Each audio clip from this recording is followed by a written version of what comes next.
It's an official good morning. Welcome to this session. And again, happy independence. Those of us looking at this in Guyana or other parts of the world, it's a public holiday in Trinidad and Tobago. And it's independence, right? 62 years anyway of independence from the British. I was trying to find that video. It's a very nice video of the first independence, right? Like the royals were here. You all should have seen it. I mean, I wasn't there. I was born afterwards, of course, anyway. Um, and I'm not that old, but I don't know if you all have ever seen the video of the first independence. You all should see it. I will try to find it, right? I was trying to find it, and then the phone kept ringing, so I didn't get it. Was really good. We should remember that that was independence from the British. However, do I think the influence of the British it's good and bad, and it's good with education, right? I mean, we all have our opinions on what the British did in this part of the world anyway, and of course, not just here in America and whatever have you as well. But the system of education has always been good, right? I mean, nothing has ever been wrong with before CXC then there was Cambridge, right? Cambridge, O levels, those of us who may be old enough you probably may remember Cambridge A levels, and Cambridge A levels is one of the top qualifications. I mean, like in Grenada, you have the St. George's Academy that taking people with with A levels from the UK, right?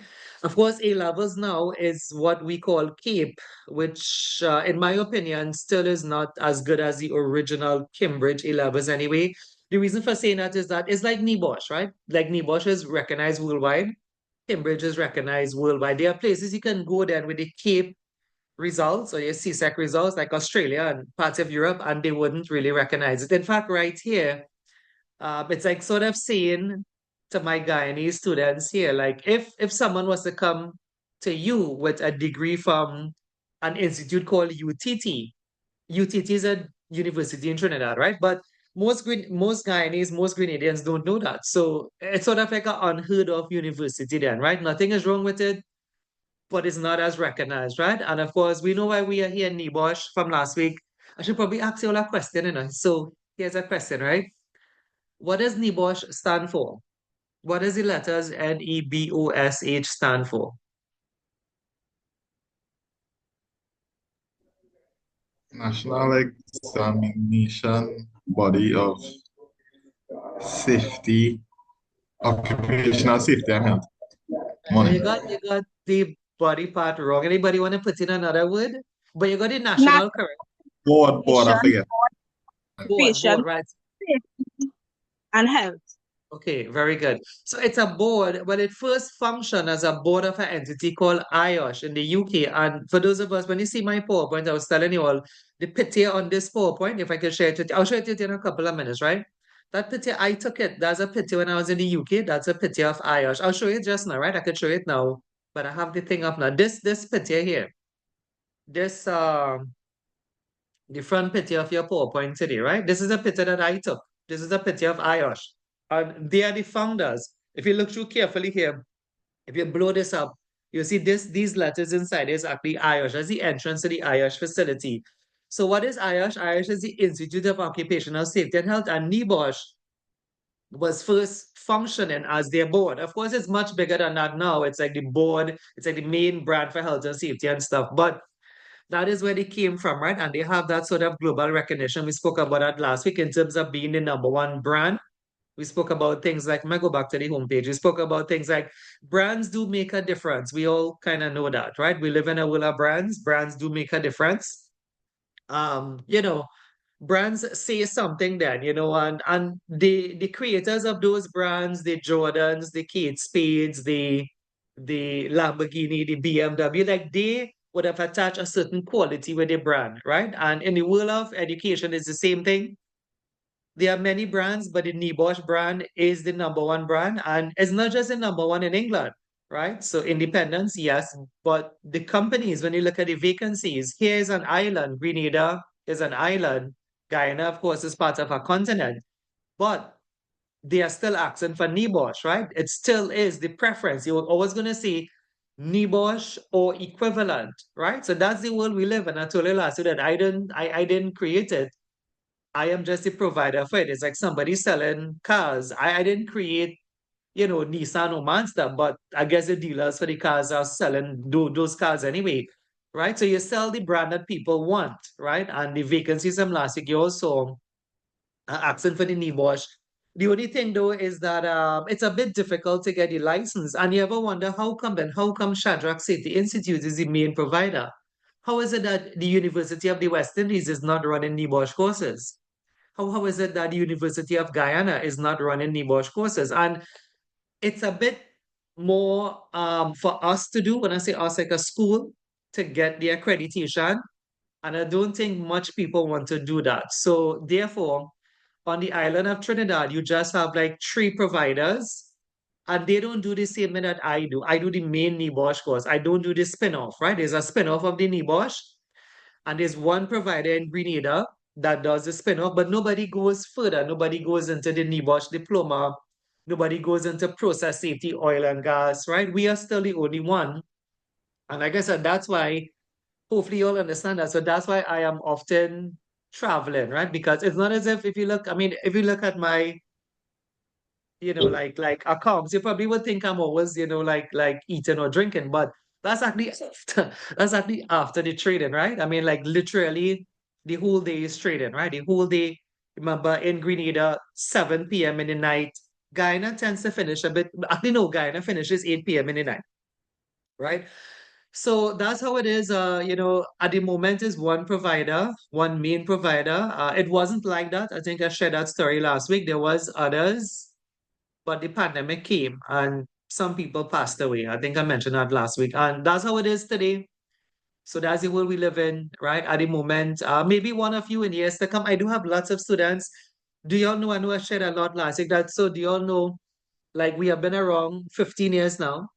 And in every company in Trinidad and in Guyana, there is somebody from Shadrach Safety Institute, right? And that's just by default because we have been around probably the longest.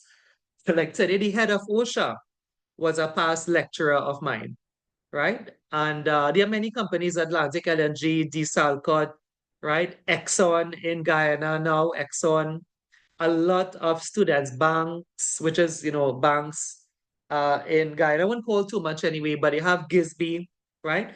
So there are students from Shadrach Safety, and it's not anything we did, it's just that we have aligned ourselves with the brand then, right? And the brand is what they are asking for. So it's kind of by default. There's nothing that we have done special. The only thing we have done really is really seek the accreditation, and you all do a good job. And I say you all, our student body does a good job of passes. Our passes are, I think, the highest in the region. Now, we didn't say that, NEBOSH said that.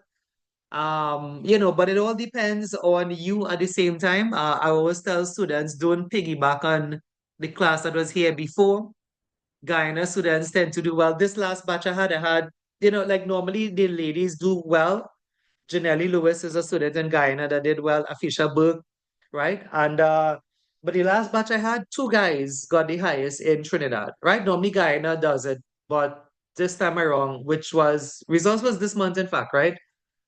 Two young guys got the highest in the NEBOSH course anyway, right? So I think like I don't really say Guyana or Trinidad because y'all are all Shadrach Safety Institute students, and so like we just know then sometimes the highest is a Guyanese or the highest is a Trinidadians. Grenadians have never really took it as yet, right? Maybe they would in some sittings to come, right? Folks, let's make a start. So hopefully, like I said, you have a bit of writing material around you. If you have this PowerPoint, you should have printed it. If not, you could print it in a week. I did mention to you all, so let's make that clear in terms of the textbooks.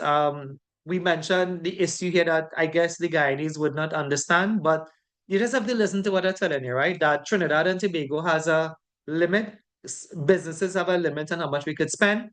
The school has crossed that limit, and therefore we cannot spend, even though you all have paid, we cannot spend to purchase books until next week. However, next week I'm not in Trinidad, so when I come back, I will make the purchase of your textbooks.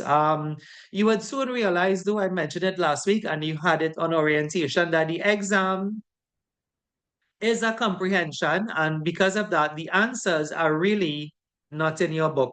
The book is a supplement, and you are entitled to your book. We give all of our students two brand new textbook. There is no photocopying. We source them directly from the UK anyway. But you'll soon realize when we get into it that the answers are right there. It's a comprehension. So if it's a comprehension, then it is what it is. The book is a supplement, right? So I would apologize for that, but it's nothing that I can do. Government policies in Trinidad and Tobago is government policies. I cannot make a purchase if I'm limited, right? And so we really don't follow, like the pages page by page. All tertiary education institutes follow like a presentation, like what you're looking at here. The good news though is that the presentation follows the book. Like if you actually had the book on page 4, this is exactly what you'd see. You'll see the definition for health, safety, welfare. All of these is the same thing. So when you get it, you'll soon realize, well, we could have just followed the slides anyway. And in addition to that, the answer is not really in the book. So the book is what it is. It is a supplement, right? But I know Caribbean people, remember I've been around, the further you go up the islands, Caribbean people love their book. Even though they don't open it, you will see what I'm talking about. This class, I'll prove that to you all. I'll prove that to you all as the semester go along. You all don't open your book, but you all love your books, especially as you go higher up the islands. People love their textbooks, but they don't open it at all, right? And we'll see how that goes in this class. Hopefully, you all are different. But we'll see. I've been doing this 15 years, and like every month, every 2 months is a class. So, I kind of know what I'm talking about, right? Let's make a start here. I was just telling you. So this is the NEBOSH National General Certificate, the main NEBOSH course, the one that's accredited here. Well, when I say here, well, in the region, representative here, Guyana, Trinidad, Suriname, Grenada, wherever have you again, right? Barbados, right? But we don't have any of those students here recognized in England. So that's the other thing. Like you could actually go to the UK and apply for jobs. I have students that did that, right? And I have students that are doing that. One of them was actually here yesterday. She went to Paris, took my advice, right? Went to the UK, went to the Eurostar, which is a train that goes from a train station. It's called St. Pancras. And you can head to France. You can actually go to France with a train, if you didn't know, right? So she showed me pictures and stuff. A lot of students do that. I tend to encourage a lot of people. A lot of people, when they go, they make it. You don't need a visa. That's the other thing. Guyanese don't need a visa. Trinidadians don't need a visa. So like a lot of people when they go, they actually go to Leicester and they find NEBOSH or they find IOSH. That's like a highlight of their trip, right? To go to IOSH or to go to the NEBOSH, building anyway. But NEBOSH is in a rental building, so a lot of people kind of end up at IOSH anyway, right? And so the objective of our session to facilitate meaning towards the following themes: moral expectation of good standards of health and safety, the financial cost of accidents, insured and uninsured. And before we get into moral, though, we would have some definitions to run through. So what I did, I put a lot of definitions in this first lesson, right? As you can listen to them until I tell you, like which one may be more important than the other one. For those who don't understand what I mean by that, I think I mentioned this last week, right? Where every subject you did then, right? Those of us remember doing social studies or mathematics. We all kind of remember that. Or English, POA, POB, whatever you did in school, right? Even if it was at the lower levels, right? Down to primary school level, whatever have you. You would have remembered like your teacher would have kind of emphasized certain things. Like not everything they teach, not every word could come for the exam then, right? So as we go through the definitions, that's what I told you to kind of grab a book, because as we go through them, there's some of them that are more trending, if you want to call it that, for exams. So I'll kind of show those to you, and we want to look at a passive today too, right? So as you run through them, you will see the ones that are trending, right? Now, the other thing you need to know is that it's about 15 lessons we have, and lesson 1 is very important. You have to remember that. Like it have some lessons, right? In terms of trends, they're not that popular for exam, but lesson 1 is, right? The good news is we are recording and there are tons of videos on YouTube on this. Now, last week, I would of course want to say thank you. I'm not quite sure who it was, or who they were, I guess. Last week, well, we reached the 1,000 subscribers, right? Last week. And we don't really do that for subscribers. It's just that I think the more subscribers you have, the more popular. When somebody runs a search, then like your videos will come up. So I think it was this class, because this was the only class I had new last week. We have a new diploma starting the first Saturday in September. We have a oil and gas starting in September as well, right? But it was you because it was some of you because the subscription, when I looked at it Saturday night when I was uploading the video, I saw 999. And I said, one more, right? And it got to the one more, right? If you haven't subscribed as yet, please do so. It's not for popularity. It's really for learning. But what the 1,000 subscribers do for us, it means we could do some things different. I really had a lot of thoughts in mind to do something different, like just like a 1 minute exam hint, all right? Or a 2 minutes, 3 minutes sort of talk on something. So I'll try to get back to that. Initially, we have some of that on the channel, but right now the channel videos is just straight teachers. If you subscribe, you could actually get the whole lesson one. Today is just up to where we saw morals and money, right?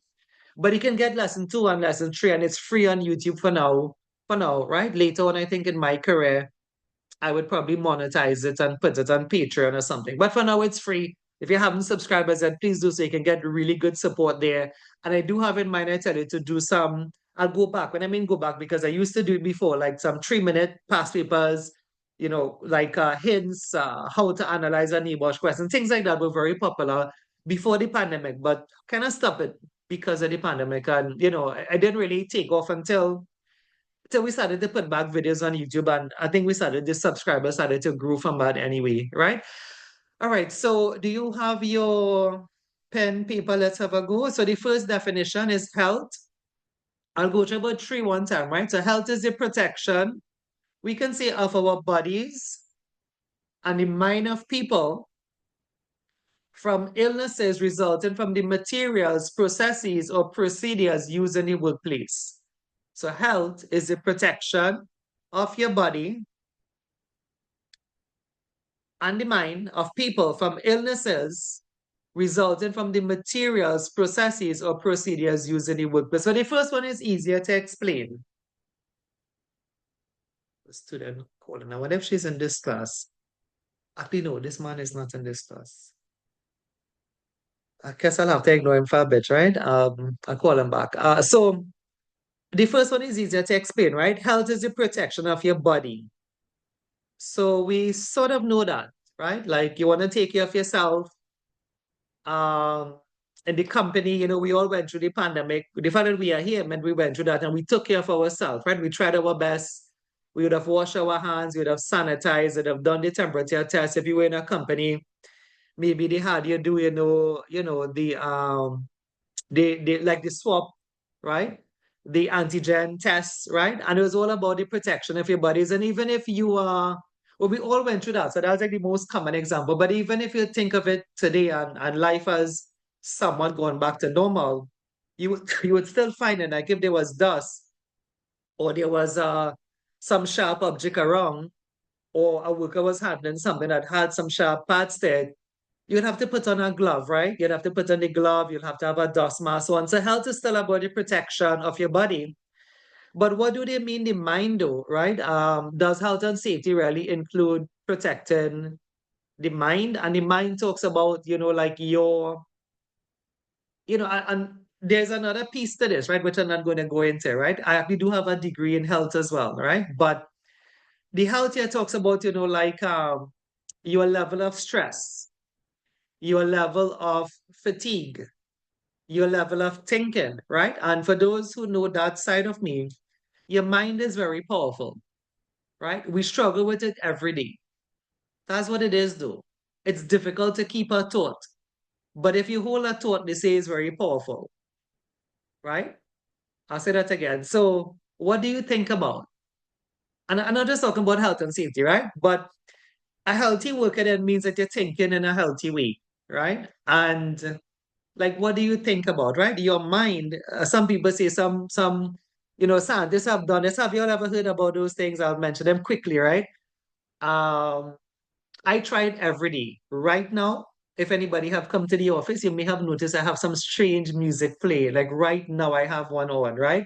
So your mind then, right? A lot of times, like you may just, and I do listen, those who know me, you can just check on my Facebook page or my TikTok. I do listen to everything else. I listen to everything else. I listen to pop, rock, reggae, whatever have you, right? But when I get up in the morning, my mind, I normally try to play something that is positive, like positive affirmations. And so you go into the day thinking good things there. Now, during the course of the day, that may erode, but then there's another day, right?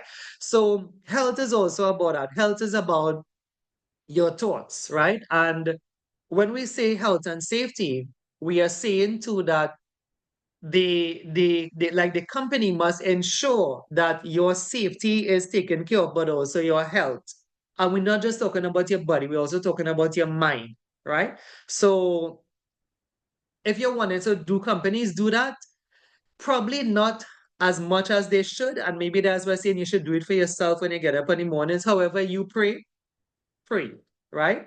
However, you think about something. Like I said, there's a lot of, I'll give you two scientific experiments in a bit that talks about if you could hold a thought, right? Like, what do you want, right? What do you want for yourself? And you could break it down into like, what do you want today, right? So, like, what do you want today? Do you want money today? Do you want, well, you would know what you want today, right? So, do you want, like, I mean, in education, but this is just what you're in here for already. But I'm thinking something else. Like, do you want a new car? Do you want, like something in your sphere then, right? But then you hold that thought, right? And they say that thought is powerful. If you think it's a joke, it's not a joke. It has been scientifically proven, right? So I'll give you two quick experiments or two quick things that you all could research. So one of them, I don't know if you all know, there's something called the slit experiment where they had shot some like atoms then, like through a sheet of paper, and the atoms scattered as it probably should. The atoms scattered, right?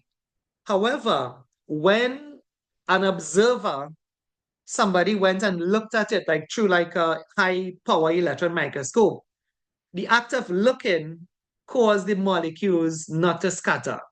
So I just showing you how the mind is powerful, right? The mind is a powerful thing. The human mind, they don't talk about that enough, but I did tell you I have a master's degree in that sort of health as well, right? But the human mind is a powerful thing, right? There are some thoughts that say if you look at your outside environment, they represent what you are thinking about, right? And I can talk about this because I came from, for those who know my story, I came from, I try to tell this age, right? I came from a poor family. How poor? Galvanized poor. My walls were galvanized, right? I grew up there till I was 20 years. My walls, the roof was galvanized. Still is. My father still is alive. My mom passed away, but my father's still alive. He still lives the same way, right? But growing up in that, and like we didn't know it was wrong, right? But then you see, I started to think of something else. See, your mind is a powerful thing. So where do you see yourself?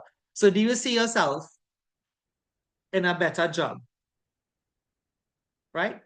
I would not have been here if I didn't see myself in a better position then. I used to be cutting grass.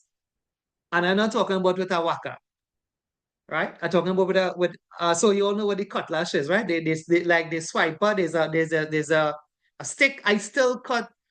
If I get if I have the time, I still cut my lawn with it today.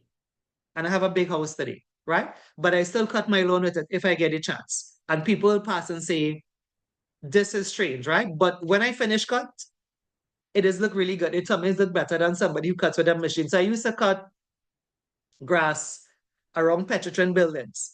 But you know what I used to be doing? While I was doing that, my mind used to be on my first class. By the way, this is when I was young. I was going to school and I had to work. My mom was sick, like I told her about my dad, right? And so I had to, when I was in high school and Form 5, even primary school. Yeah, primary school. I remember going back into Form 5, Standard 5. And my Standard 5 teacher asked me why I was absent. And I told him I went to work. And he started to laugh because he thought I was joking. I went to work and I worked that whole day with a contractor, right? But he thought I was joking, right? So when I say your mind, so where do you see yourself? Those who know me, like I said, you all have no excuses. Where I came from to where I am, So when I talk about Shadrach Safety Institute being the number one this, number one that, but look where I came from, right? So your mind, my mind was always where I wanted it to be. Your mind takes you where you want to be. So do you see yourself in a better job? Do you see yourself in a better vehicle? Do you see yourself in a better career? Do you see yourself in a better whatever, right? But your mind will take you there. Like the catches though, the catches is a hold your thought. You have to hold your thought every day. You have to hold your thought. Try holding your thought. Try holding your thought. Like I do it. What I do sometimes, like I will go walking and I will look at a tree ahead. Well, in Palmy's Park here, right? Those of us who know San Fernando, right? So I'll see a tree ahead and I know my mind is running. I know my mind has 100 different things because I have a school to run and I have your fees to pay and I have 100 students in the school, right? So, but I'll see a tree ahead and there's one way that I do it. And I say, from now till I pass that tree, I want to hold this thought. I want to hold this thought, right? You can find other ways to do it. You can just try to set to yourself for 3 minutes and hold your thought. But when you hold your thought, the thought you're holding is where you're seeing yourself. So do you see yourself with your NEBOSH certificate? Do you see yourself in a better job, right? Do you see yourself owning a business? Do you see yourself in a better position than you are in now? But see it. And when you see it, hold the thought, right? You understand that? So when I was at Massey, for those who know, I was a safety professional for Neil and Massey. I say Neil and Massey because that's how we used to call it back then. Today they say Massey. The fact that I say Neil and Massey, you should know how long this was, right? This is more than 10 years ago, right? More than 15 years ago, right? So like when I was in Massey or Neil and Massey, they had a focus on health. And that's when I first heard about this. I heard about this said, I never believe in this. I thought this was simi thing, but I have seen it. I have done it, right? So like I heard about, so listen to the second experiment. Like water, if you have water in a cup and you play certain music and you put some crystals, salts in that water, if you play like disruptive music, it looks disruptive as well. But if you play like what we call frequency music or positive music, you would see the crystals or the salt organize themselves in a nice fashion. So it all talks about, like your mind, what are you listening to? Anybody can remember how much percentage of the body is made up of water? How much of the body is made up of water? The human body. About 70%, right? So think about what you're listening to. Think about who you're listening to, right? And if you want to change your life, you change your life by your thoughts, right? Because it's been proven. It's been proven. Also, like speaking. If you say to yourself, I am no good. I am not going to pass this course. This course is too hard. Well, that's what will happen, right? And that has been proven as well. That if you take water and you say this water is good for me, and you look at that water under the microscope, you see it form into crystals. But if you say to the water, this water ain't no good. This water is the worst tasting water over there. Like the crystals become dissipated. It becomes like kind of mess then, right? So your mind, like I said, in Massey, we used to focus on health. But what I'm saying today, I don't think most companies in Guyana or Trinidad focus on health. But remember, you're going to work, so you want to be stress-free, you want to be positive, you want to be, that sort of energy is what you want to bring then, right? And if you don't bring that, well then you're gonna bring the opposite, which is frustration, stress, depression, anxiety, and then that's gonna rub off on the workplace. That's gonna affect your job. So when they say health is the protection of your body and the mind from illnesses, depression is an illness, right? Insomnia, these things then, right? These things are really, some of it I think is in your power. If your company isn't focusing on health, I think it's your responsibility to take control of your mind, right? So folks, I do this, like I said, from time to time. This lesson kind of leans to health, but most of the exams don't really focus on health, right? So I want to move up this one, but I want to tell you, as we get into the course, see yourself holding your certificate in your hand. See yourself in a better job. See yourself traveling, getting a better job. See this as part of your career then to give you or to get you to where you have to get to, right? Because that is it. That's the positive way to think about it, right? The other way is not thinking positive anyway. Let's move to safety. So safety is the same thing. Safety is the protection of people from physical injury. Some say it's the absence of unacceptable risk. It is concerned with the physical, but check it. Safety is also concerned with your mental well-being, right? Of the individual at the place of work. And we just said that most of that will be in your hands. It's a struggle. I have been doing it. It's a struggle. But the thing is, it does work, right? Think positive, see yourself holding your certificate, see yourself with your vehicle, see yourself in your house, see yourself in your land, see yourself like that, right? Because nobody else will do it. You have to do it. And your mind is the key to it anyway. Welfare, this is an easy one. No, none of these are really exam. I told you I'll tell you which one is trending, but we are reaching trending one as yet. Welfare is the provision of facilities to maintain the health and well-being of individuals at the workplace. It includes washing and sanitation arrangements. It includes the provision of drinking water, heat and lighting, eye wash stations, temperature, ventilation, humidity. None of this is exam though, but I'm just telling you, hand sanitizers, temperature checks, all of those things we went through to the pandemic. Welfare included all of that, right? So health, safety, welfare, for those of us, I know there are some people who said, like, is this the course to start with? It is. This is the main NEBOSH course. We start off with what is health, what is safety, what is welfare, right? There's a little, I don't know if you all spotted yet, I don't know if you all saw it, that health and safety was the same thing. Watch it. The protection of the body and the mind, right? But what safety? Physical and mental. So because of that reason, a lot of companies have really gone to the acronym health and safety because in a way it's the same thing. Health is the protection of the body and the mind. Safety is physical and mental. So in a way it's the same thing, right? So that's why today the job position is like health and safety and environment, but health and safety, right? Now locally, what I shared about Massey, I don't know if any other companies doing focusing on health. Some companies do, right? But locally, when you see the position being advertised health and safety, the focus is more on safety in the region then. The focus is more on hard hats and, safety shoes and risk assessments and JSAs. But you have to make sure that when you come to work, that you come to work in that healthy frame of mind. And like I said, another way of a lot of companies focusing on health, they are in certain parts of the world, like England, is a greater focus on health than you have in the region here. Trinidad, especially Guyana right now. Guyana, the focus is just on safety. When you get employed, they want you out there. They want you in a coverall. They want you in the workplace then, standing there, looking at the workers, doing your JSA. So that's how it is, right? The safety is at the ground level, but hopefully as years go by, there'll be some measure of health focus as well. Okay, what is an accident? An accident is any unplanned event that results in injury or ill health of people or damage or loss to property, plant, material, or to the environment, or loss of a business opportunity, right? What they say is that there's nothing good coming out of an accident. It's an unplanned event. If you look at it, it's an unplanned event, and the outcome is never good. There is an injury, there is ill health, there is some sort of damage loss, there's damage to the environment. So the outcome is never good, right? But an accident is unplanned for most persons, right? We could think about so many accidents in Guyana, so many in Trinidad.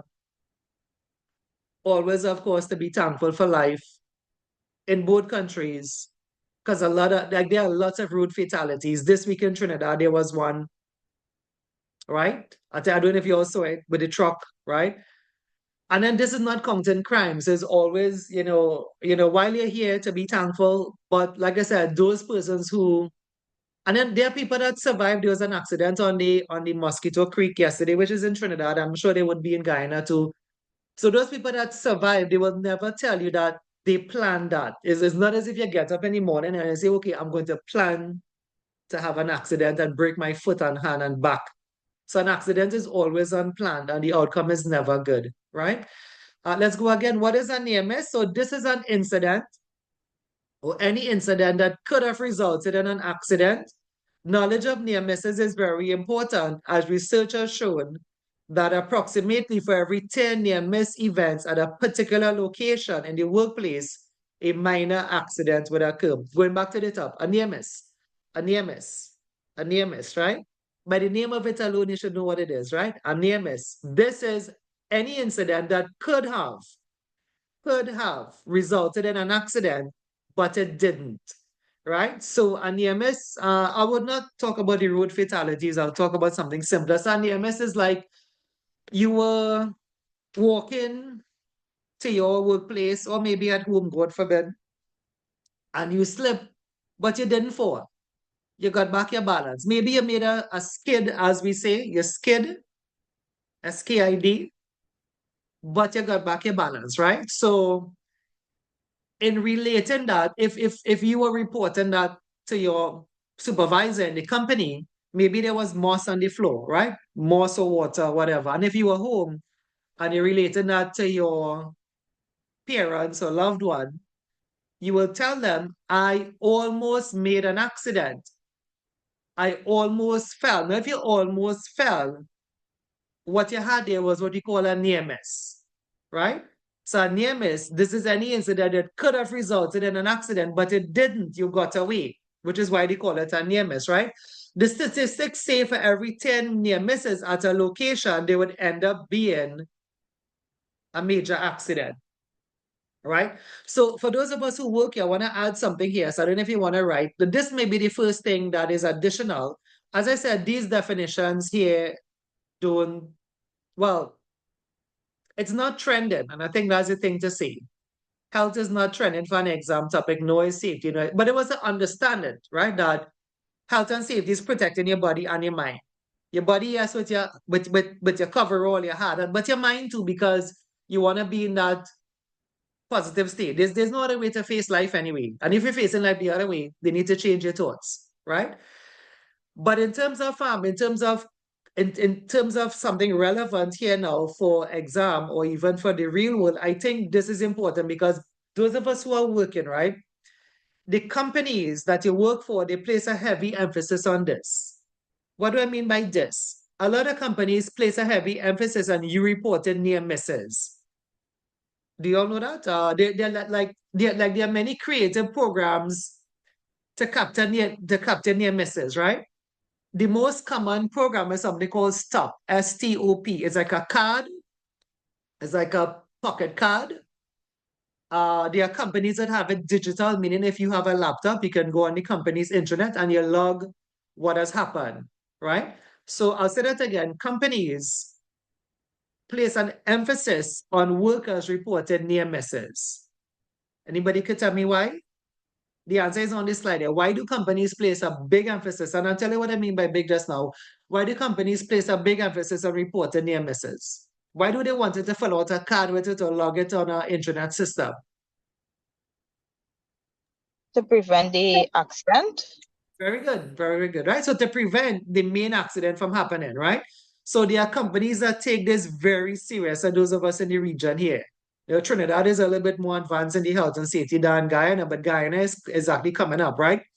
So there are companies here.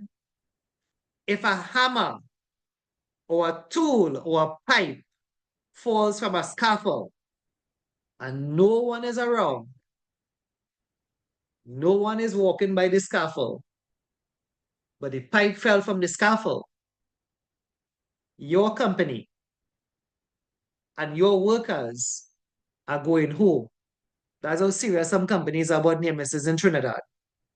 You see, the next time the pipe fall or would have fallen, or the hammer would have fallen, it could have hit somebody and could have caused a fatality. If I talk about a pipe, I'm talking about a huge piece of pipe, right? So there are companies that treat near misses very seriously in Trinidad and Tobago, and probably in Guyana too, right? There are companies that would look at them and they will sort of investigate them, right? So if there was some sort of electrical shortage and somebody got a minor shock, they would look at it and they would investigate it, right? So there's a huge emphasis on it. And let me explain to you again. I'm trying to like to know what we mean by huge, right? Huge. A lot of companies reward the department or they reward the person for reporting these near misses, right? The person that reports the most amount of near misses gets an award. The person that reports with the department gets a lunch or they get tickets to movie town, right? I'm sure you all know this, right? So there's a huge emphasis because the idea is that if you catch it at the near miss stage, remember the near miss stage, you don't really have a like an injury to deal with, right? But you could have access of why. Why did Jane slip this morning get into the compound, right? Do we need to power wash the yard? What is happening, right? And I've investigated a lot. Some of them, some of them very important. Some of them not that important. Like one of them I remember in Massey was a manager's car was seen going the wrong way down the one-way system. So there was a one-way system, but the manager was going, like the opposite way. And a worker saw that and a worker loved it. He said the manager wasn't following the road and there's a one way. So you can't go the other way. But because there's a manager, the manager going the other way, right? And somebody logged it. And we had to investigate it and then to figure out it was a manager that was going the wrong way of the one-way system. You see, that could have resulted in a truck coming in and hitting that car, right? So then you have to remind all workers, managers, supervisors, CEOs, whatever, it doesn't matter who you are. You have to follow the route of passage through the company then, right? Other than that, huge trucks could be coming in. In fact, another company car could be coming in and they won't expect you to be coming out, right? It could have been worse. It could have been an injury, could have been a fatality. So the importance of near misses are very important anyway, right? Take a note of that when you get in the companies. Now remember with your NEBOSH, one day you are here, but then soon you are in a company. Because this is it. Remember, this is what they're asking you for. You don't have to go and do anything else. Check the vacancies. This is it, right? All right, next one. So what is a dangerous occurrence? A dangerous occurrence, this is a type of near miss that could have led to serious injury or loss of life. Dangerous occurrences are always reportable to the enforcing authorities, right? So let's look at this a bit. So what is a dangerous occurrence? A dangerous occurrence is a near miss, meaning nothing happened. Like a near miss, nothing happened. It had the potential to, but you got away. And in a dangerous occurrence, you got away as well. But with a dangerous occurrence, why it's classed as a dangerous occurrence is because if you did not get away, you would have been dead. So it's like a special type of near miss. If you look at it, what makes it special is that it is a serious type of near miss. It's not like the slip and the floor when I talk about Miss Jane just now. It's not about that. Somebody slipping in the yard or the floor would not have died. They may have had a bruise or a sprain. And that's a normal near miss, right? What if you slip on top of a scaffold? What if you slip on top of a tank?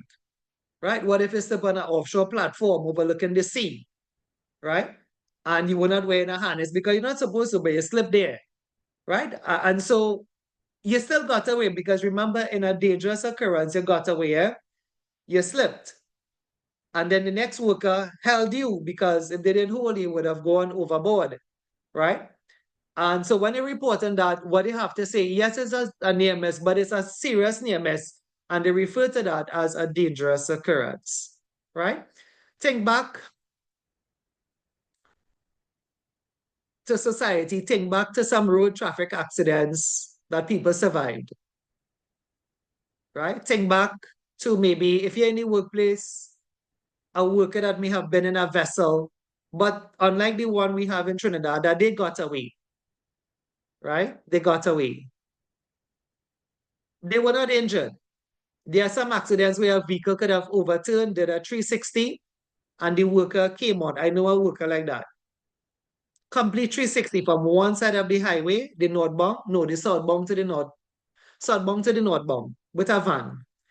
Flip all the way through from the southbound to the northbound and ended up in a drain or a canal in Guyana, and the worker came out unharmed, right? Now, if it had happened any other way, he would have been dead. So you see, that's a near miss, but it's a serious one. It's one in which you could have lost your life, right? Think you understand the difference? So the normal near misses, like in the office, the yard, whatever have you, right? But then you have these serious near misses that if they had happened, when you look back at it, that pipe that fell, the pipe that fell in the scaffold example I said, if it was a short piece of pipe, 2 feet, fine. I mean, that would have just been, I mean, and remember in both of these examples, the persons got away. So the pipe fall by your foot, but it's just a 2 feet piece of pipe. So you say, all right, we're going to report that. But what if it was a whole length of a pipe? It still fall by your foot. But this, because of the length of it and the weight of it, it could have killed you. So in that case, in reporting that one, you say you had a near miss, yes, but you say your prayers then, right? You say your prayers, right? And what you had there was a dangerous occurrence, right? So for the examples, I have given you some. I don't know if you want to write down any. Do you want to write down any? You can write it down because we won't come back to this. And if you want, you could make up one. The key to it, right? The key to a dangerous occurrence is that you could have lost your life. The key is that it is a serious near miss, right? But it is a near miss. You didn't die. You didn't. You could have, but you didn't, right? So like a fallen scaffold, if you want to go with that one, a fallen scaffold or a fallen scaffold pipe, fallen, I just put fallen, I put scaffold, right? Fallen scaffold is an example of a dangerous occurrence. SCAFFOLD, fallen scaffold. And you could probably say over 2 feet in length. The other one was an overturned vehicle. These are the same examples you have to learn anyway. But I mean, it's an open book exam. And there's no really too big focus on this one. Overturning of a vehicle. And you could quantify the vehicle as a forklift or a truck or a van or a car. Overturning vehicle. Another example of a dangerous occurrence. Maybe we had spoken about one where the worker was in a confined space. So maybe like the failure of equipment, right? This will be kind of long for me to write. So you could write it down first, right? So failure of equipment in a confined space, but you got out, right? So failure of equipment in a confined space, in a tank or whatever have you. So I'll put here failure of respiratory protective equipment, RPE. You can write the whole thing out. There's just some examples for you anyway. This is not too much of an exam. It's just for you to understand that if these things had happened any other way, and of course, sometimes they do, which we have a lot of in the region, people don't survive. But then there are people that do survive, and to them, it would have been, I guess, a serious near miss, or in this case, a dangerous occurrence, right? The last one is failure, Failure. The R is missing, it didn't come out. Or I think the R is joined up to the E.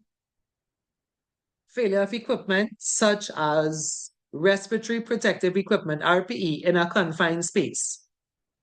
Or a confined space, right? Like a tank or whatever have you. All right, we can move on. There's no big sort of exam focus here. Let me just fix something on my watch. Let's get to the other two. So what I'll do with the other two, I'll do them, I'll explain them first, and then no, I'll read them out and then I'll explain them, right? All right, we're moving on. Do we have any questions? Thus far, y'all understanding so far? So far, nothing relevant too much for exam. But like I said, not every word could be tested, right? Anybody remember how much questions you get on your paper? Sometimes not. Sometimes. Eight. Yeah, about 8. And that's the whole course, not 8 in chapter 1, So they can't test everything, right? But like I said, like your maths teacher or social studies teacher, there'll be certain things that are popular then. So I'll tell you when we reach those. Today's our first lesson. But we are reached them as yet, right? We still kind of introducing the course. And then Anybody could remember the pass mark? What was the pass mark for NEBOSH for this exam? 45%. 45. Okay, good. Very good. Thanks for the answers, right? All right, I'm moving on. I want to kind of clean this slide a bit because I don't think we need it. Okay, so moving on. Let's get to but the other two is important, right? So I'll get to those now. So the other one is what is a hazard and what is a risk? I'll read them out and I'll explain them, right? So a hazard is the potential of a substance, person, activity, or process to cause harm. I'll read it again. A hazard is the potential of a substance, person, activity, or process to cause harm. Risk is the product of the likelihood and consequences of a substance, activity, or process to cause harm. Risk could be summarized by a formula, which is likelihood times consequences, right? Let's go back to the first one, right? So one of the key things with a hazard is that you don't have to wait for it to cause harm to say it is a hazard. Because if you wait for it to cause harm, it wouldn't be a hazard, it would be an accident. If you wait for the harm, it wouldn't even be a dangerous occurrence. It wouldn't even be a near miss. It would be an accident, right? So you don't have to wait then for a fire to start to say that fire is a hazard. If you see workers smoking next to a chemical barrel, have diesel in it, you don't have to wait for the fire to say, you know, fire is a hazard here. Or, you know, you all should stop smoking here because, you know, the chemical barrels are right next to you all. I have seen that in Massey, right? It had a chemical storage shed. And on my first day, a long story short, right? The director of the company told me this is a safe company. I say, okay. The first day I told, and it was a lady, right? So I told her, let's go down, let's have a walk. Walking around, I saw the chemical storage shed, which is like a galvanized shed with a lock and a key in it, right? So I told them, bring the key for me. This is my first day there. I was never there before. Go and get the key, right? But she didn't have it. They had to call the facilities man. So they opened the shed, which is under lock and key. Anybody could tell me what I found in that shed, and I'm talking about fire as the example. So it's a chemical shed with barrels and diesel and treatment chemicals. What did I find inside of that shed? Anybody could tell me? Make a guess. If it's a fire example, right? And I just mentioned something there. So what did I find inside there? Cigarettes. Yes, cigarettes. And how the lady was shocked. And I was never there before, but I had no idea. I see, this is Trinidad or that's Guyana. Workers will do that. They will go and they will hide. If there's a place like that, if they have access to that key and some part of the day the shed will be open, they'll go and hide. And what it meant is that they were sitting on the chemical barrels and they were smoking. She was shocked out of, and when I lots of cigarettes on her. Lots of cigarettes. It was something that was like, it was like a norm then. Like, I guess if you wanted to smoke and you didn't want them to see you. But that's how it is in the region, right? So that's how I knew, right? The other thing that was inside, there was a particular fast food box. Anybody could tell me what box that was? KFC? Yeah, KFC box. The lady was shocked, right? She was shocked. She called the facility. But I know they know what they were doing, right? The facilities manager, well, no people that's go inside there and smoke and eat, right? But I just showing you that you don't have to wait now for the whole shed to burn down to say, look, okay, we need to stop smoking inside here. You need to change this lock and whatever have you and have it under a designated person care now, right? So you don't have to wait for the fire to start to say, okay, fire is a hazard. The thing is, once there's a potential for harm, right? So you see a truck coming in, or you see vehicles coming in your compound at breakneck speed, right? You don't have to wait for somebody to get struck by the vehicle, right? To say, look, speeding is a hazard, right? So a hazard is all about the potential to cause harm. So you think you understand that, folks? The key word is potential.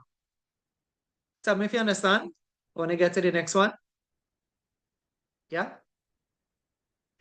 I'll tell you where I'm coming back to that. Just everybody understand? We have 22 persons here. Could I get a feedback on that one? This one is important for something. So that's why I kind of drill and home this one.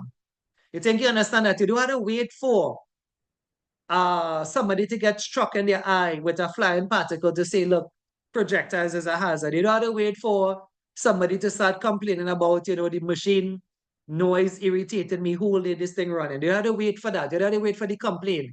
If you are talking and you can't hear yourself, it means the noise level is over 80 decibels, right? So you don't have to wait for the harm then. Because if you wait for the harm, they're trying to show you, like, if you wait for the harm, then you have the accident, then you have the injury.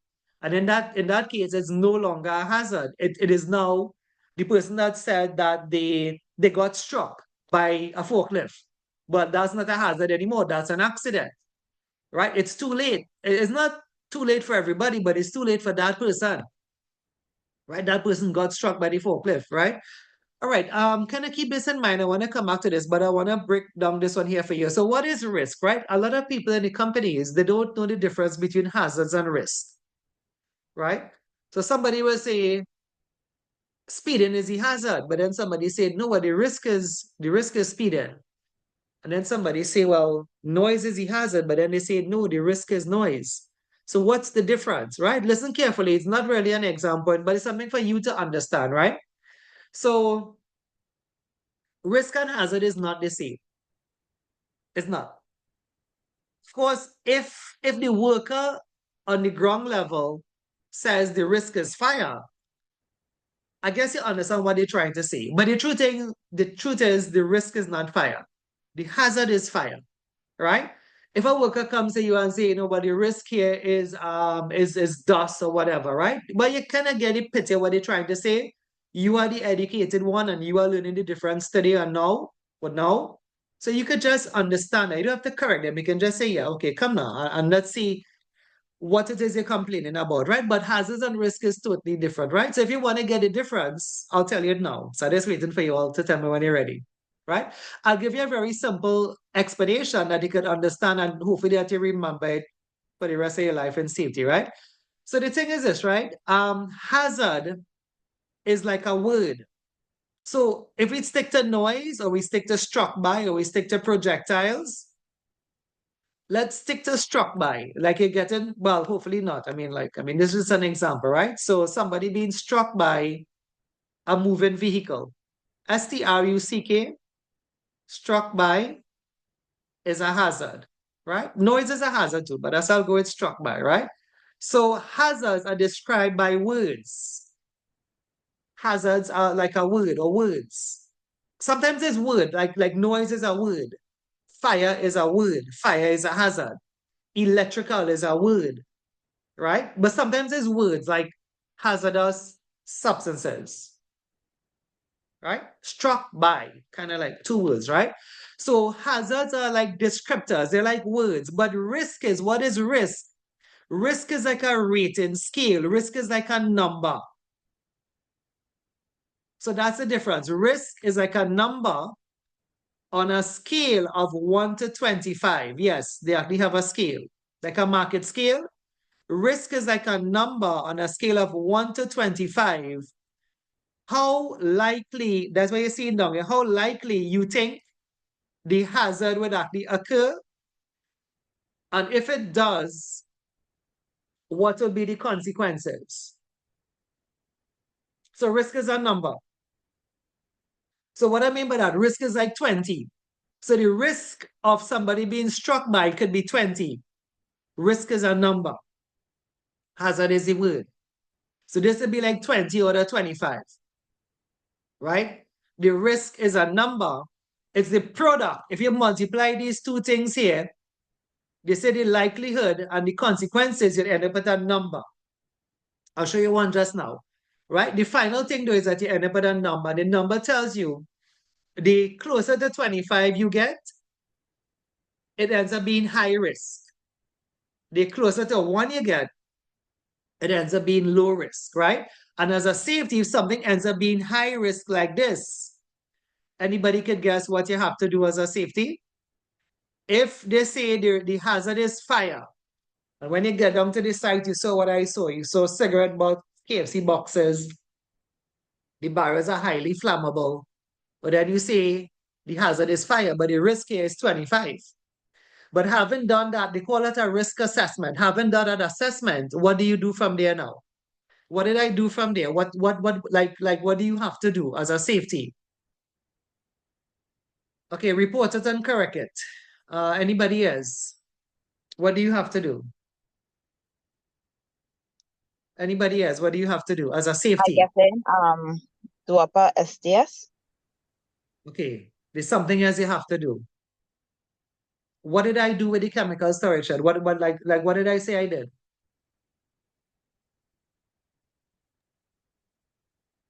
So one of the things I want You to tell you here, investigate. right? Okay, change your luck. Very good. Investigate. Yes, all of that is correct. All what you're saying is correct. But it's something you have to do.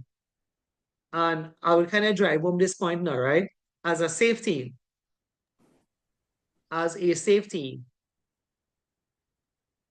people lives are in your hands.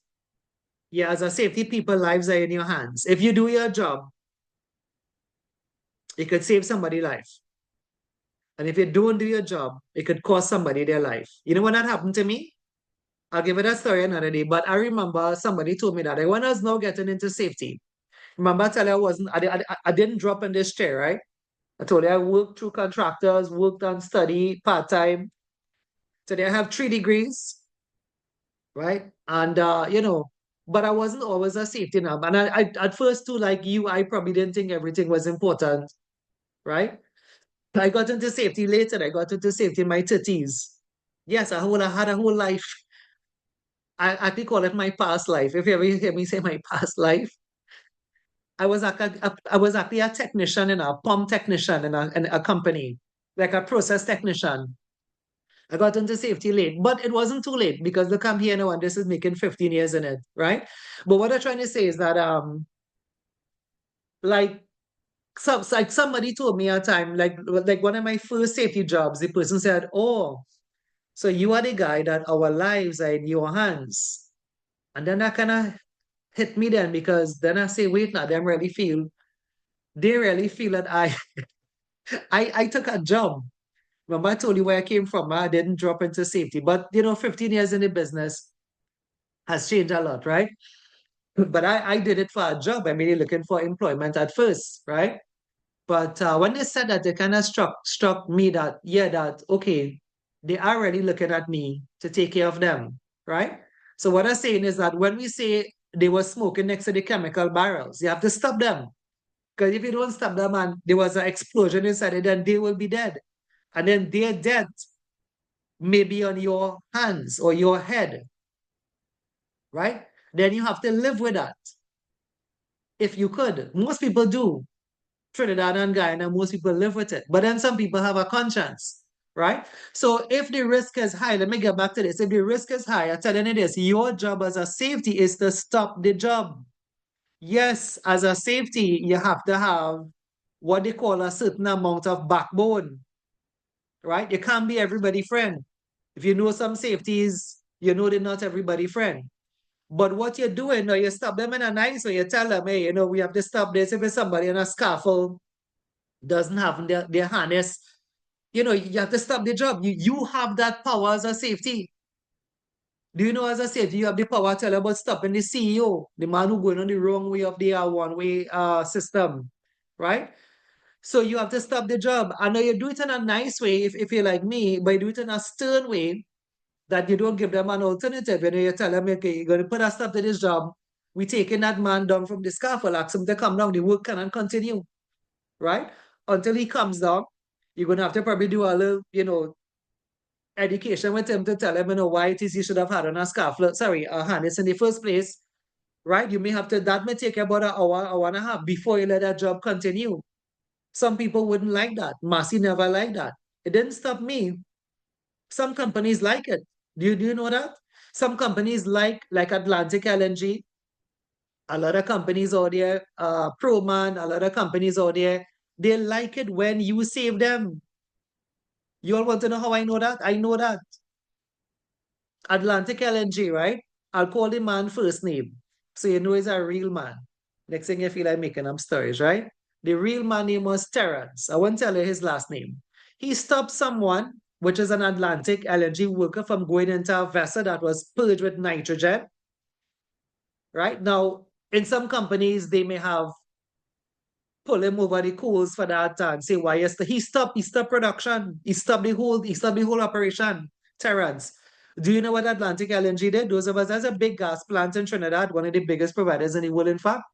You know what Atlantic did? They calculated how much money Terrence saved them, and you know what they did with it? Anybody could continue that for me? What do you think they did with the money? They gave him the money. Yeah, they gave him over 100,000 TT dollars. High performance. Terrence spent all that money. I know him. He spent all that money. Terrence, that money done. Right? For those of us in Trinidad, that is not the price of a, I mean, you can put it towards a good car, right? But Terrence buy gold and shoes, and I think Terrence spent all the money, right? And of course, rightfully so. Rightfully so, right? There was another one of my students, I'll call his first name again. This is somebody in Guyana now. He is a Trinidadian.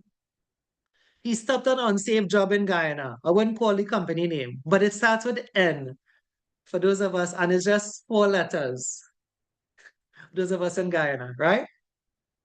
And so Nevin stopped an unsafe job. Again, somebody was going into a vessel that was purged with nitrogen. You see, you had to do your job. Otherwise, the man would have died. In that case, Terrence, the guy would have died too. Purged with nitrogen means you have zero oxygen. Unless there's a bacteria, then you can't breathe in zero oxygen, right? So what the company did with this guy, they fired him, sent him back to Trinidad. They said he stopped production,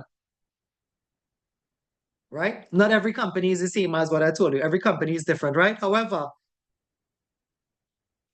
Nevin came to the office. When he came back to the flight, he came right here in Trinidad, came to my office, told me the story. I tell him, no bother. I say, here what? I said, news of what you did would actually travel. News of what you did that you stood up for safety will travel. People will respect you more for that. Because do you want to live with the fact that somebody died under your watch? The answer was no. You know, by the evening, the company called him, right? The international managers of that company called him. The global managers of the company called him and offered him the position to come back. You know what I told him to do? I told him no. I told him don't go back. I tell him you could only go back if they give you the position of the person that fired you. That's the only way you're going back. Because what you're going back as a safety for somebody to sort of be over you again. You could go back, but you have to ask for the position of the person that fired you. You understand that? Because that's the way change will be, that's the only way to make change. How you go back as the same safety to work under that person again? And that's what happened. That's what the company did, right? Companies are appreciative of the fact that you do your job. You mightn't be everybody's friend. You mightn't be everybody's friend. But you do your job and people respect you for that. And all my students, if you all know them who are out there in Trinidad, all the companies know my students. All the companies in the region know my students. They just call me. They just call me and say, and they mightn't know at first, but the fact that you conduct yourself in a way, right? It have those of us who know SIS in Trinidad. Whenever you have New Iron shut down, those of us who know Trinidad companies, Proman shut down. When the students coming from Shadrach, if you're a worker coming in and you are a student here, they kind of single you out one time. All the Shadrach students go this way. This was told to me now. I have no links with the company. Students just tell me that. When they say come and they say, there's actually which part you study. If you study with Shadrach, just come this way one time. Right? And there's another company. Now, they're not around anymore in Trinidad. So I wouldn't call your name. I told you the pandemic happened, and what happened, right? That's the work of God anyway. But those who went to that entity, when you come to the companies, they will just tell you, come this way. Those who came from that entity, and guess what they will do? This was told to me now. Anybody know what they did with them? Those who went to the other place? You know what was told to me? By the HR manager, they will tell them, come this way, and they'll just show them the door out. Atlantic Energy told me that. I tell them they shouldn't do that because remember, the students are innocent. The workers are innocent. But you see, it all depends on how much you learn. You see, they know the quality. When you come here, when you come out from here, OSH inspectors tell me the same thing. when they go to a company, they say who is your safety, who is your study with. Once you hear it come out of Shadrach, they say the company, most of the times your documents are in order, most of the times you know what you're doing. Right? From OSHA to me. Not from me to OSHA. OSHA told me that. Companies just call me, I tell you, Massey just call me. Right? And weird companies just call me. Courts. Courts don't call for money. Courts just call me and tell me, do I know this person? They apply to be a safety at courts. And if I say yes, the person is getting through. Right? So there's a certain quality. I did say NEBOSH have ranked the providers in the region. I have been placed at the top for the last decade. That have to do with you too, the fact that you are learning and the fact that you are studying. The fact that you are a quality person anyway coming out of the institute here, right? All right. So hopefully that kind of motivates you a bit. So you all understand the function of a safety. I tied it here that if the risk is high, you have to stop the job. That's your responsibility. People would respect you for it. Even if they fire you, somebody will hear about you and they will grab you up and give you probably double salary or more than what you was being paid for, right? Okay, before we leave this slide, right, I want to just get two things, right? Two things from you all. So do you understand that hazards is like a description word like noise, fire, manual handling, projectiles, speeding? Do you understand that, everybody? Yeah? And the thing is, risk though, risk is not the description. Risk is a number. So risk could be 1, risk could be 20, risk could be 15, risk could be 25, in which case you have to stop the job. Anything in the higher numbers, you have to stop the job, right? Even in lower numbers, but then you can live with that. But that's what it is. 1, 2, 3, 4, 5, 6. You can live with that. It's not high risk then. It's kind of low risk, right? So that's the difference. As I was telling you now, when you go back to work next week, don't go and try to change the world, right? I mean, don't go and try to change the world in one. As I was telling you, if a worker comes to you and say, or your manager say, the risk here is chemical spills, you kind of get the idea what they're trying to say. The thing is, the hazard is chemical spill, and the risk is how likely the chemical would actually spill, right? On a scale of 1 to 25, right? Let's try to get to the other slide. Now, this is not finished. However, this is actually chapter 3. Right? So we'll come back to this. For now, this is basic that you understand a hazard is a description word. Risk is really the rating out of 1 to 25 of how likely it would actually happen and the consequences. If you're not getting the example, you can think about, I mean, this may be a bad example, right? But it's an example that happened in the world. You could think about, do we remember, I know some of us may be younger here, right? And hopefully we're not that young. But do you all remember 9/11? September is coming up again, 9/11. You remember 9/11, right? Yeah? September 11th is coming up again, right? So like, if you were in New York then, or now, if you go to New York now and you see a low-flying plane coming to the hotel that you are in, it look like it coming straight towards you, right? So the hazard would be like collision. But how risky it is now, because you're in New York City, you may say, okay, well, this looking like high risk, right? But if you are in Port of Spain, or if you are in Georgetown, you are at the Marriott in Georgetown, or you are at the Pegasus, which is like one of the biggest buildings in Georgetown, and you see a low-flying plane, the hazard is still collision. But the risk is not high because you in Georgetown or we in Port of Spain, and planes don't really strike buildings in this part of the world. So there is the Ugal Airport for those of us in Guyana. So you would say, yeah, that plane is just going to divert and get to the Ugal Airport, right? So you understand what I did there, folks? You understand what I did? The same thing, the hazard would have been collision, but the risk could be high or low based on the circumstances. Think about what I just tell you there. We could use Trinidad and Tobago as a bad example. Sorry for the example again. So you are going out in the night in Trinidad, right?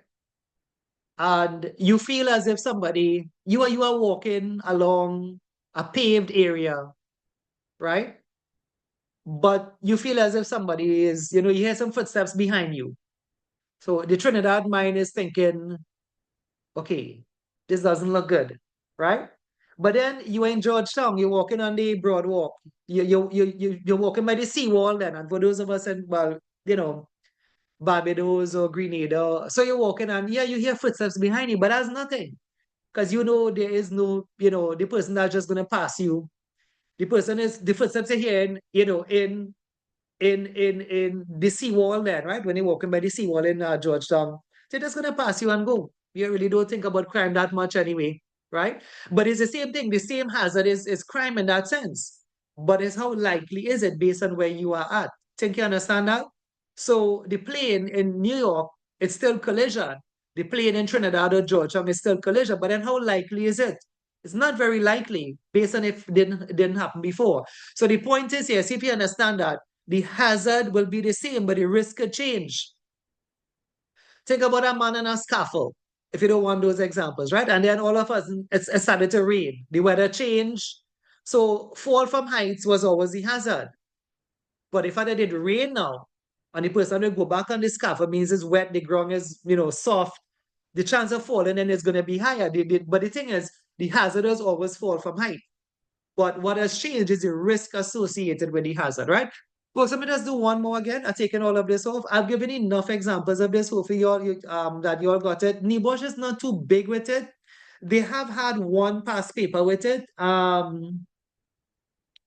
If you want, remember, Tolu, if you have your notebook, you can write this down. You can paraphrase it if you want.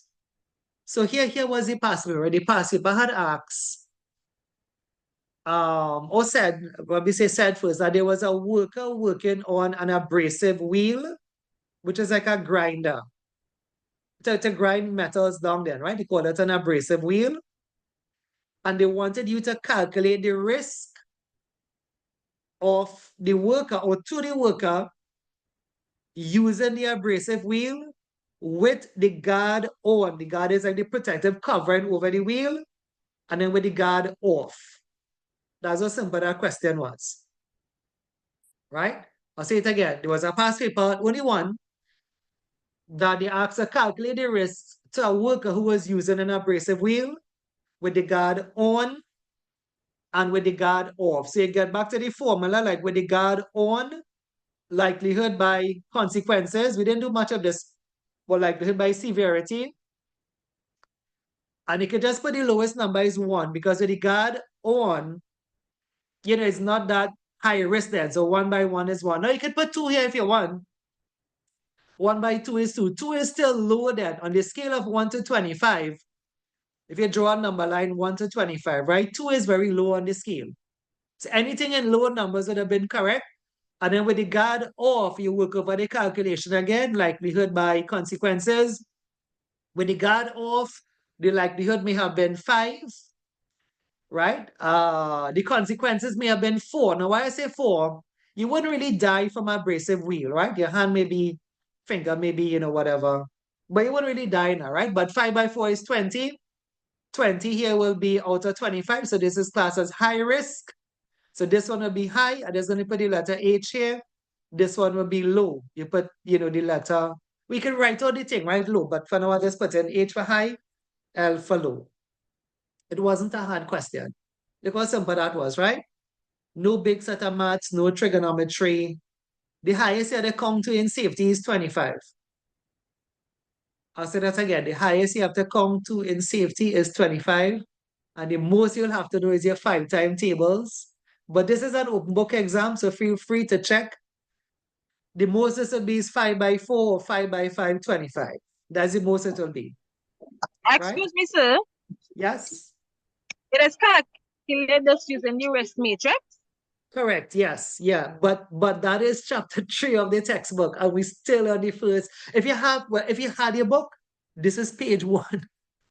All of this is page 1. And look at that, page 1 came for an exam. Actually, it's page 3. Why I say page 3? Because the first page in the book is just like a picture, and the second page is the back of that picture.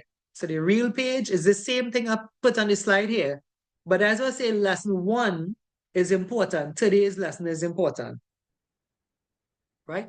Folks, I want to do one more thing. Yes, I know it's late. Yes, I know it's 10 minutes again. But the other thing, easy. I'll pick it up next week too, right? Remember next week I tell you all I'm cutting. I'm not taking the weekend in Grenada. They're ready, right? I'll just come back Fridays. I'll have classes normal, right? I'm taking this off. Yes, so you are quite correct. However, we have not even reached so far, but you all know this is money too. You all know this is money. I don't know if you understand what I mean by that. You all know this is money. The first consulting work I ever did was for Neil and Massey, right? And it was to fix their risk assessment. This is what they call a risk assessment. This was years ago, right? They paid me like over $6,000 just to calculate things like that. I thought that was the easiest money I ever make, right? No, serious, right? To do up a spreadsheet with the hazards and the risk. And I thought that was the easiest money I ever made, right? Today, you all know I do consultancy. So today, look up to yesterday, I was at a meeting, right? With a company. I did risk assessments for them. It's on $10,000 something I would charge now, right? Sometimes 10,000 consecutively. Like, so over 3 months, they pay me $30,000 for just doing something like this. But yeah. And you High could too, performance. remember? Huh? Say again, Kendall. High performance. No, but it's what people do, is what people do. But that's like what started me. That started my path then to resign from Massey to get into safety because, I mean, and that's it going price of it. And you too, I have looked, this week here, a girl came and signed up for oil and gas. I have the book here, right on my desk here, right? And her name is Sharda. I asked her, what is she doing? And she said she's doing consultancy. I said, that's real good because if you get one company for consultancy, right? That one company making back your money. It happened to me. I tell you what happened to me. I'm not talking about what could happen to you. I tell you what happened to me and so much of other students that I've had, right? But you have to have your NEBOSH in your hand. You have to have it in your hand. And, you have to know what you're doing. You have to be seen to be competent and you can make money in safety. That's the good thing about safety. Two things, right? Well, two main things. Well, I could think of three for me, but maybe for you too, right? One, you contribute to society. You make the place a safer place. You actually save somebody's life in it. By you doing your job, there's a sense of satisfaction in it. You save somebody's life, right? The other thing is that safety pays pretty well, right? The third one was you feel a sense of fulfillment, but as if you're in it for the right reasons, right? Like me. Eventually, I think that kind of kicked in and you're in it for the right reason, right? Right, folks, 7 minutes to go, right? So I'll have something else I want to show or do, which was the moral reason for managing health and safety. Yes, it is that simple. So what the moral reason is all about, right? What they say, and I'll pick this up next week. There are three reasons to manage health and safety. There are three main reasons you should get in this business, right? There's the moral reason. There is the legal reason to manage health and safety, which is the laws. And then there is a financial reason. There are three main reasons to manage health and safety. There's a moral reason, a legal reason, and a financial reason. In the next 7 minutes, we'll just touch on moral because it's that easy. Well, what does it mean, right? Moral means what I was telling you all. Moral means, if you want to write it down, I'll put some points on the slide here, right? Moral means it is the right thing to do. You stop the job because it's the right thing to do, right? You stop the job because, let me just finish off one at a time. There's many ways you could describe it, right? So moral mean it's the right thing to do. You don't go on the scaffold without a harness, right? You don't put yourself under excessive pressure by straining and lifting up something, right? You don't, like me, use chemicals on your hands without a glove. Remember telling when I got into working, safety probably wasn't that popular back then. I remember working with Petrotrin, which is a state-owned company in Trinidad. They were a contractor. And they had given us chemicals to clean a tank. You use just your bare hands. By the time I was finished, the skin on my hand, the epidermis, all of it came out. I never saw nothing like that before, right? But that's just how it was. Like for those who know Trinidad and even Guyana, I'm talking about when I was in safety, right? Which was when I was in high school, right? Remember that high school A levels, 18, 19, 20, I was working. I was going into a tank and cleaning the tank without proper PPE, but that's what they allowed. Right? That's what they allowed. Now we're different. Right? Now we don't do those things anymore. We never know about permit to work and stuff like that. You just open the tank, you vent the tank, and you go in. Right? But now it's different, right? Society has come a long way anyway. So you manage health and safety because it's the right thing to do. Now the question is, why should you manage health and safety? It's the right thing to do. Another thing is this: it's like a duty of care to your fellow man. The fact that you want to go home safe at the end of the day, it should be you as a safety. I'm talking to you all as if you're a safety, right? It's like a duty of care to your fellow man, to your fellow worker then, a duty of care. Like you want to go home safe to your family, but it's your job to keep them safe. So it's like your duty of care to take care of the other workers as well. Moral means that you do it because you do it out of your heart then. That's another way of saying it. Moral duty of care talks about you doing it out of your heart. You do it because it's the right thing to do. It's on your conscience. So you don't want it to be on your conscience. Right?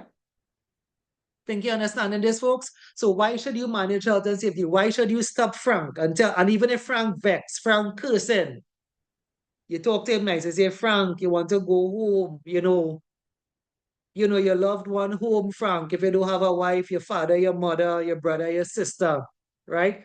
Frank say he care about none of them. I say, but Frank, we care about you, right? We wanted to come back here tomorrow, right? You talk to them in a nice way. You do it because it's the right thing to do, folks. You think you understand that? The other thing is that in some societies, especially like Trinidad, there's an expectation from the workers. Workers will expect to be safe. So it's an expectation. I'll put that one here too. So why should you manage health and safety? Your company may expect it. They expect if you are the safety that, you take care of them. There's an expectation from your manager. There's expectation from even the society that if we have no drinking water, that we should make provision for that. If the washrooms are flooded, is that we send home the workers because the workers expect better. They expect drinking water. They expect a cafeteria. There's an expectation. So you manage health and safety because there's an expectation. If these things are not done, these things would happen. Accidents, serious injuries. But if you manage health and safety out of your humanity, that's another word you can write down. It's the humane thing to do, right? I don't know if you want to put the word conscience as well. It's your sense of humanity, right? That yes, there are some people that don't care about anybody else. But as I told you about thoughts, you cannot get in this life what you put out. And you mightn't get it back from the same people. I'll say that again. You mightn't get back what you put out in this life from the people that you want it from.